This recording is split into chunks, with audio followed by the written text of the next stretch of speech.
Hey, welcome back to the Invisible Strength podcast. Today, Chris and I are welcoming the founder of Well Lupus. Brittni Hills is not only an advocate for lupus warriors, she's helping people with chronic illness turn their journeys into journeys of empowerment. Today, we'll not only get into her story, but some of those creative ways we can uplift ourselves even through some of the more challenging times. Her story is one of inspiration, and I'm excited to share it with you today. So, Brittni, thanks for joining us. Welcome to the show. Thank you for having me. Brittni, can you give us a background about who you are as a person outside of being a lupus warrior? Yes, I am Brittni Hills. I am a mom of two toddler boys. They keep me very busy. So that's my main role. I also am a program coordinator at the National Kidney Foundation of Michigan. And I am a health coach there as well. And I am married to a great man. We live in Traverse City, Michigan, and we love it here. And yes, I am all about wellness and living well with lupus, and living well despite your circumstances. So thank you for having me today. Absolutely. I'm a fellow Midwestern from Minnesota, so right next door. Neighbors. Brittni, can you share how your journey with lupus started and what that was like for you? Yes, definitely. So lupus is a very challenging disease and it can show up differently in every person. And so everyone's story looks different. For me, my turning point was at age 25 when I really started to notice that something was wrong. Although I believe I was living with lupus much longer than that. I had an unexplained seizure when I was 3. I had heart issues when I was a teenager and had to wear a monitor for a while, but nothing kind of showed up from that. And then as a young adult, I had an emergency appendectomy, so my appendix being taken out. And then shortly after that, at age 25, when I was finally diagnosed with lupus. So I do believe it was kind of always there. As a child, I was always complaining about my bones hurting. I think that was my way of saying, my joints hurt, I'm in pain, I'm not well today. And so when it really got bad at age 25, I really hit rock bottom. The first signs that something was really wrong was fatigue and brain fog. But not only that, I started having leopard print spots on my hands, on my feet. I had ulcers in my mouth, one that covered the whole roof of my mouth. I could barely eat. I lost 20 pounds without even trying, and I started to look sick in the mirror. I was like, something is definitely wrong. My joint pain got so bad that I could barely walk at times. My husband had to help me to the bathroom to get out of bed on my worst flare days. Just 5 minutes out in the sun would put me in a flare and a fever, bedbound for maybe even weeks. And so that's when I really knew that I needed to figure out what was going on with my body. And that kind of took me on the journey of figuring out what was going on. The unexplained symptoms were difficult to be diagnosed with. The sharp pains that would jump all over the body. I used to call it like lightning shock. Yeah. And it's difficult because you're seeing specialists and they're so focused in on the one thing and maybe not looking at the whole picture. So that's kind of where I got stuck. I was misdiagnosed multiple times with the leopard print spots and the ulcers. I was diagnosed with hand, foot, and mouth disease.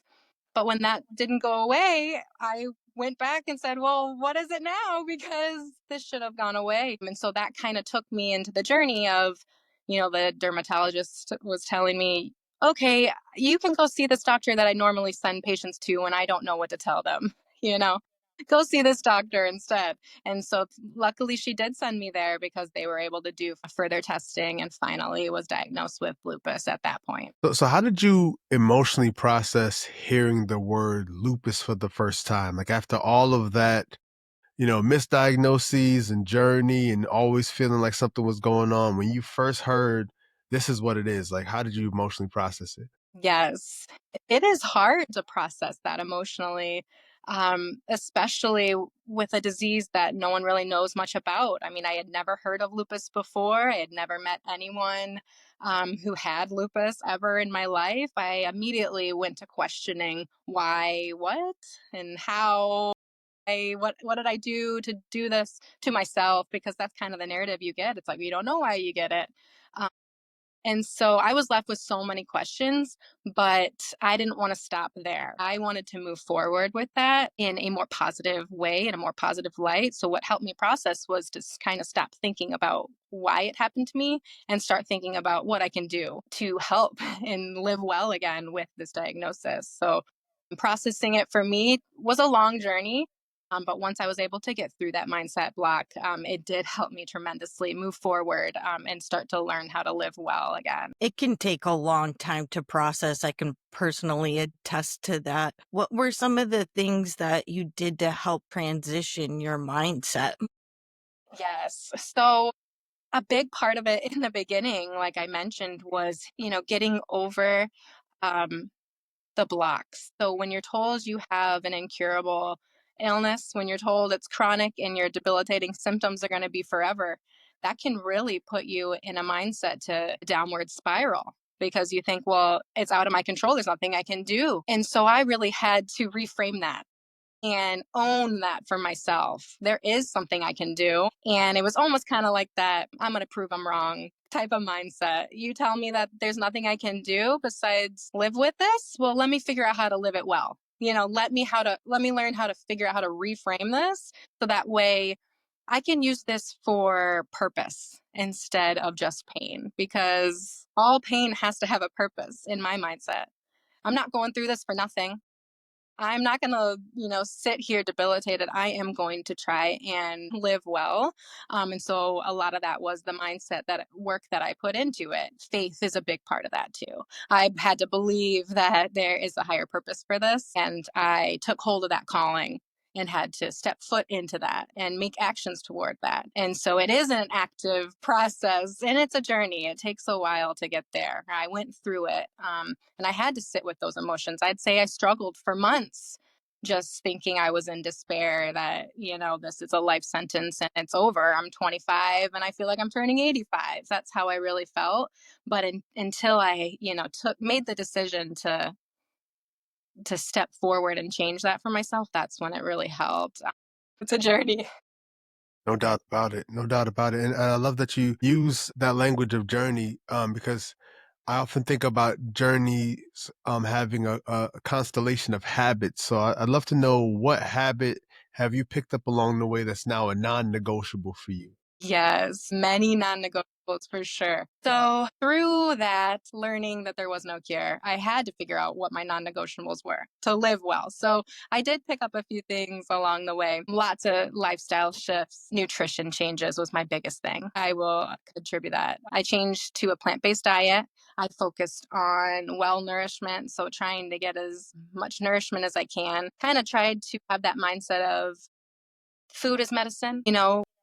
There is so much here on earth that are tools that we can use. And I wanted that to be a part of my treatment plan. I didn't want to just rely on modern medicine, even though there is a place for that. And I did rely on that for a while. But alongside with lifestyle changes, nutrition, gentle movement, mindset shifts, living well through loving yourself, loving others, believing in that higher purpose. I truly believe that all of those pillars together alongside modern medicine can help get you to where you're feeling well, you're living well. And so I did put a lot of these practices into place and was able to lower my medication to where I'm at right now. I'm not even on anything. I am just living on my nutrition, my lifestyle, keeping stress low, even in the midst of my two toddler chaos. I'm working full time. It really is a balance, and it is a daily practice. With lupus being an incurable disease, just because I'm not on medication, I have reduced my flares, but I still wake up with some joint pain and I have to move through that in the day. And I will notice if I'm not focusing on my nutrition or gentle movement or my mindset, if I'm letting stress overtake or if I'm not focused on putting food as my priority, I will feel it And so that keeps me on track, noticing those shifts, being very in tune with your body, trying to have that intuition within to know when something feels off and to act on it. So prioritizing rest is a big thing as well, knowing that that's part of your health and wellness in order to live well. There's lots of times where I'm taking a 15-minute reset because I know the last activity took a lot out of me. And in order to get to the next activity, I need a 15-minute reset just to live well and feel good again. So there's lots of different tricks out there. Um, and I'd say, community and raising awareness about this is so important for that reason, to be able to learn from each other, because a lot of times lupus wellness is not being talked about in the doctor's office. And so it's so important to me to be able to share what I have learned over the last few years of this journey, and sharing wellness without all the overwhelm. Brittni, for someone earlier on in their journey, wellness and lifestyle changes can seem very overwhelming. What were some of the biggest things that helped start your wellness journey? Yes, I did feel overwhelmed. I know exactly what you're talking about. It is so overwhelming, just the wellness industry and, not hearing about wellness in the doctor's office. You really do have to go on a deep dive search on the internet, which can bring you to a lot of overwhelm. And Right. so focusing on small steps, small sustainable changes that you can make in your life that can be long lasting. It's very individualized. I've helped a lot of women make and meet their goals by setting small, specific goals that fit their lifestyles. So, the first step is to determine what your goal is. Where do you want to see yourself in 3 to 6 months? Do you want to have more energy? Do you want to have less joint pain? Focus on setting it at that point. So the baseline of what you want to feel and how are you going to get there? And what are those barriers that are keeping you from getting there?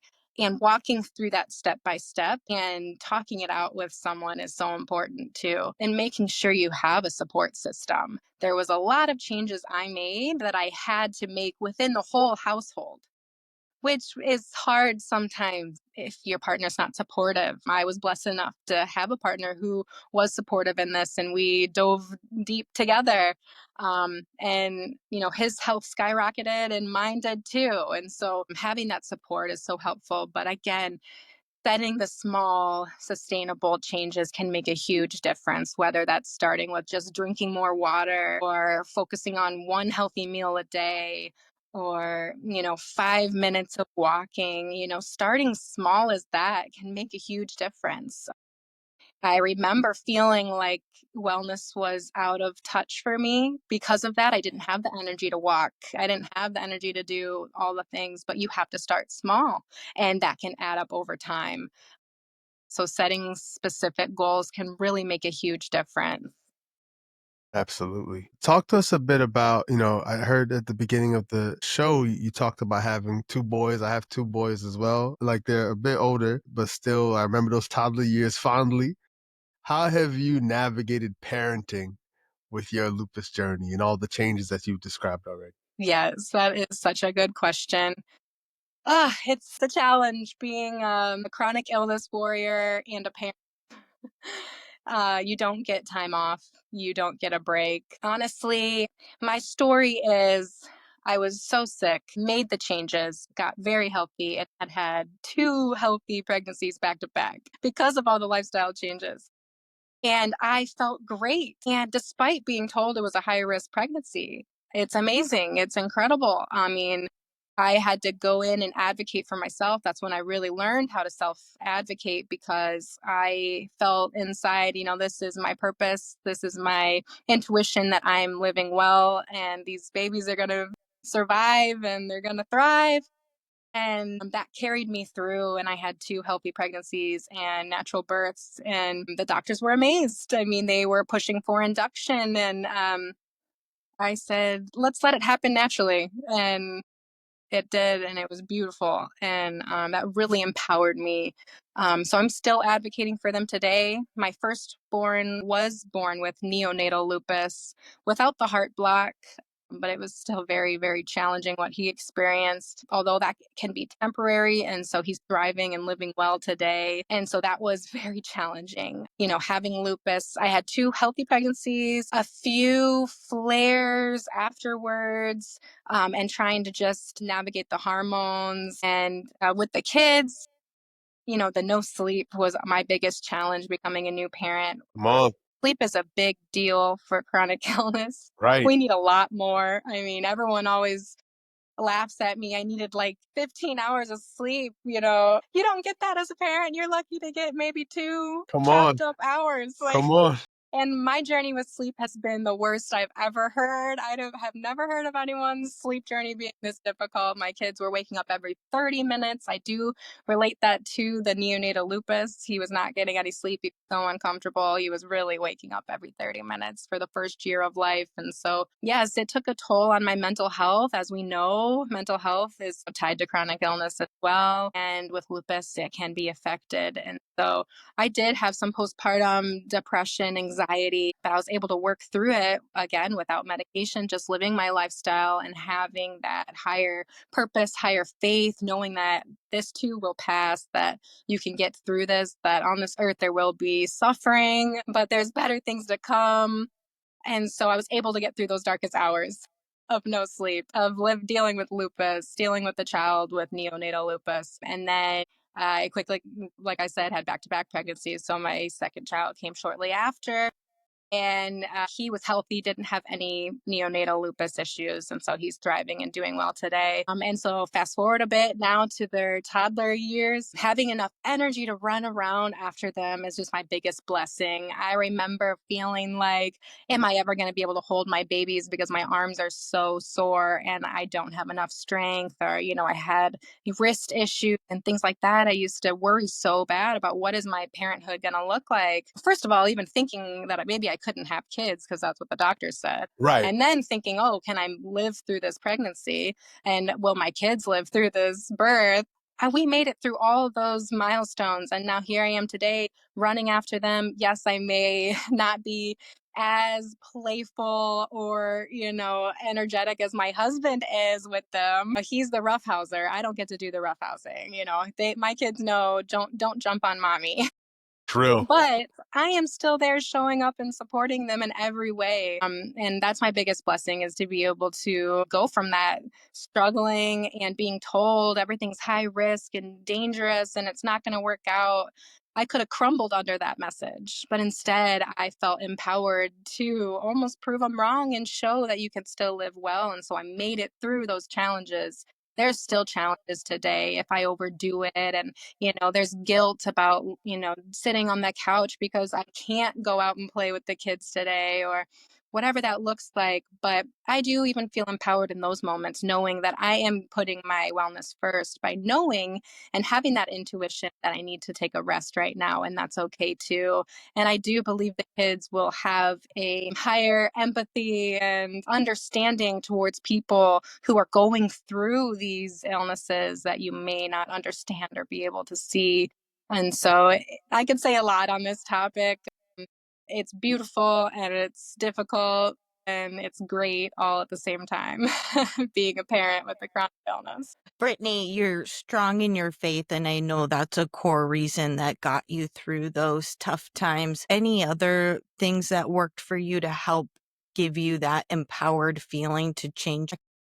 Yes. So I will say, based on faith, my biggest thing was really taking on the idea of, for when I'm weak, I'm strong. And so I had to live that out. I felt so weak. And this message of feeling weak, but you're strong, I thought, how can I embody that? How can I live that out in my life? Because I was given this thorn and it's not going away. When God doesn't move the mountain, you learn to climb it and you become stronger. And that's a beautiful thing. And I think that has brought me to this higher purpose of feeling empowered, that there is something bigger in this story. I'm going through these challenges so I can help someone else. So I can be a testament to show the world that you can still live well, that when you're weak, you are actually strong. So that's a beautiful thing in itself, and was probably the biggest thing that, helped me feel empowered, alongside starting to work at the National Kidney Foundation. And so I started that job at the same time I was being misdiagnosed. And so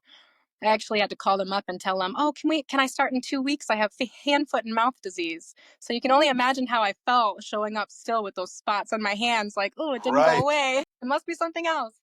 And that's when I met coworkers who knew more about lupus and said, "You know what, that sounds like this. Maybe you should ask for this specific test, or maybe you should look into that more, you know."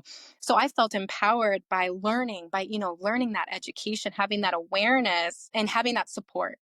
So feeling like I was supported, like I was seen, knowing that you have to advocate for yourself in order to push through. And not push through in the way of striving, but in a way of advocating for yourself, because we know that that can be a big challenge in being diagnosed correctly. And that's so important. So, yes, faith, education, awareness, and support are the biggest things for feeling empowered when you feel so weak and you want to get strong. Oh, I'm loving that so much, because it's just something truly special about those low points and those difficult parts of the journey that give us a lot of clarity on like what actual strength is, and really just living with that sort of intention is admirable. When you founded Well Lupus, you founded it to empower other people, and I would just love to what sort of things have you observed in terms of the difference it's made, and the impact it's had on the folks who've engaged with Well Lupus. Yes. So I started Well Lupus actually this year in January. So it's just been a few months. I just really decided this is the time to share my story. I've been through so much. And, my kids are getting older. There's never going to be a perfect time to start something. But right now felt like the perfect time, because I finally feel like sharing your story is important.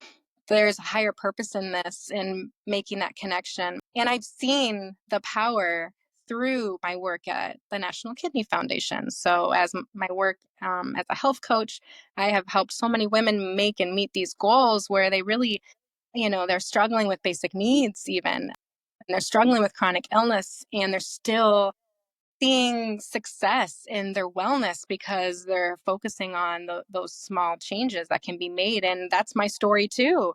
Those small changes that can be made can make a huge difference. I mean, I was diagnosed in 2019, and so it's really only been 6 years, but I quickly started making changes, and I have been able to sustain them and to the point where I'm at today. And so I want to help others do the same. That's why I wanted to start sharing my story. I have high hopes for what this is going to, turn into one day. But for now, it really is just raising awareness, sharing my story. We're working with Michigan Lupus Foundation. Um, and we're doing an invisible illness comic book all about lupus awareness and education. So that's super important. But I really wanted to start sharing so I can help more people. So I'm helping people with work, and I wanted to focus on lupus, autoimmune, sharing my story, but helping others share theirs and helping them transform their lives into thriving and living well again with lupus. Because, like we talked about before, the wellness industry can be overwhelming, and I definitely was there, and I want to make it easier for people to realize that these small changes can be made and they can make a huge difference. And I want to see more people transform their lives and start feeling empowered with their illness too. What other tips or tricks do you use as a health coach to help people go from overwhelmed to be like, okay, I can try and tackle this one thing? Yes, a big thing that I use with work is motivational interviewing.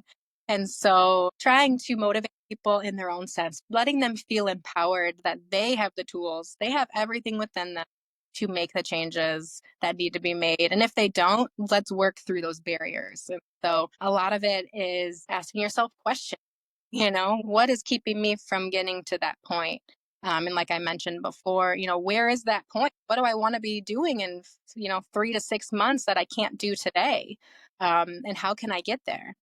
I really do believe that everyone should have a health coach. With my experience with this, it's just so empowering. I've had health coaches in the past as well, and it's so great to have someone rooting for you, cheering you on, and being able to walk step by step with you. Like I mentioned before, having a supportive partner, or having a health coach, or having a community of people that you can share experiences with, that you can hold each other accountable. That makes such a big difference in meeting those goals. It really is a holistic view. It's not just one thing, but you are so right, Karin, about focusing on that one thing in the beginning. And so those little one things can add up and create a whole new picture. And so it's beautiful to be able to have that and put that in your most important priority of the day, whatever that looks like for your lifestyle. It could be different for everyone.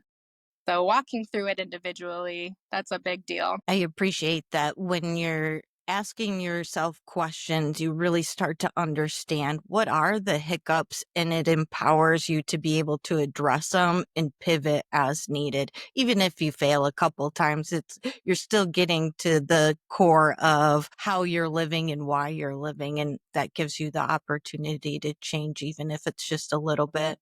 Yes, for sure. Well said. Brittni, you've talked a lot about community. You've mentioned your husband, and even colleagues have shared some advice. How else have you found support in people around you, whether it's through family, friends, or other? Yeah.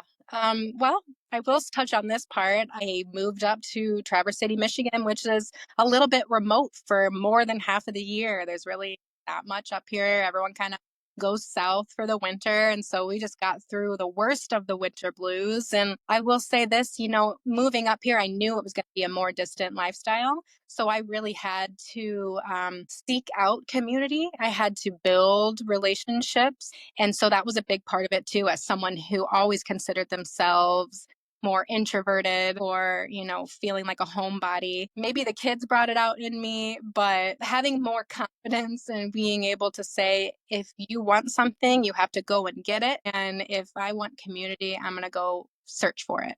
And so I made a lot of connections. I've built a great community up here that helps me feel grounded. Again, I just started this page in January, and I've already built a community on here on Instagram. And so that feels great. There's so many ways that you can search and look for community. I've also been a part of support groups in the past. I mentioned the Michigan Lupus Foundation. In the beginning, when I was first diagnosed, that was a big changer for me. That was the first time I ever was in the same room as someone with lupus. And so it's important to seek out community. It is very true that you can't do this alone. You have to have a support. So, given all of that, thinking about support and supporting one another, what does invisible strength mean to you personally?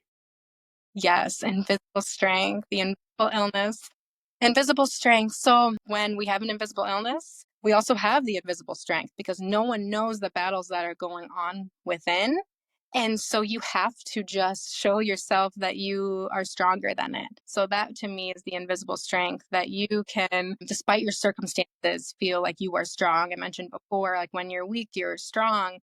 That's the invisible illness part. You're feeling weak within, and you can still outwardly feel strong because you know that there is a higher purpose for this, that you're being called to something greater. And so that can really help you feel strong when you don't necessarily embody that fully within. I could go a deep dive on that. The Invisible Illness, we did the comic book for that too, and it's really to raise awareness and share what it can really be like and what it can feel like, and show people that you don't have to live alone with this. You're not the only one going through this. There's so many other people. It's also a way to feel empowered to self advocate. So when you know that there is a light being shown on an illness, you can feel more empowered to speak up and share your experience and not feel as gaslit or humbled or feeling like you have to stay quiet. So there is importance to shine a light on invisible illnesses. I appreciate that and want to even reiterate the fact that even if you have a supportive spouse or friends or family, sometimes there can be relief in talking with people who are going through similar journeys. Yes, we all have our own experiences, but we have a greater understanding of what each other is going through as lupus warriors than our family and friends can understand. So even seeking out that community, even if you have a supportive network, can be beneficial. Mm-hmm. So true. Brittni, either through your work or your experiences with the Well Lupus community, are there any surprising misconceptions that people still just don't quite understand about lupus or chronic illness that you've come across? Yeah. I mean, the classic, you don't look sick, or just that misunderstanding is challenging. I've experienced that firsthand. It can be challenging to try to share why you can't do something today that you did yesterday, or why you can't do something today that you are able to do tomorrow. It can be very challenging when lupus can come and go like that. And so that misconception of you don't look sick, well, what is a sick person supposed to look like? We go through our daily life, you know, trying to move forward. And so life doesn't stop. And so a lot of times in the chronic illness community, people are, just trying to feel well. And so that misconception of, well, you don't look sick, well, they're trying not to look sick. That's the point. So yeah, that's always a good one. Brittni, we've gone through a lot today. Is there anything else that you would like to share with our community that we haven't touched on yet?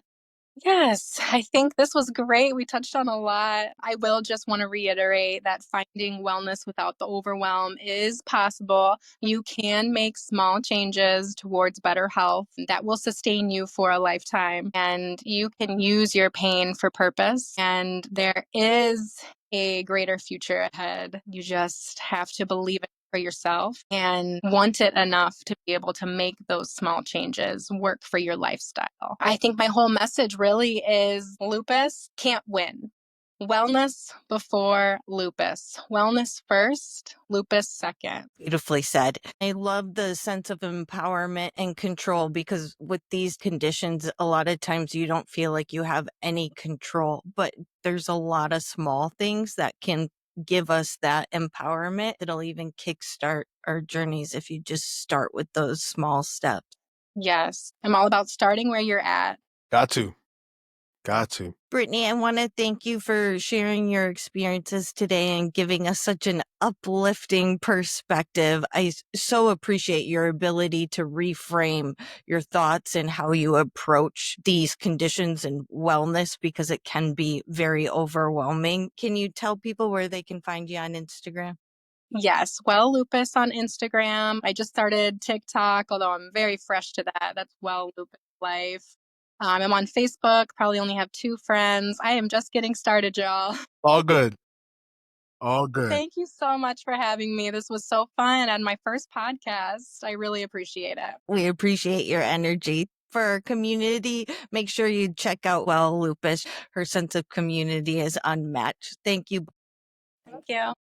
Take care.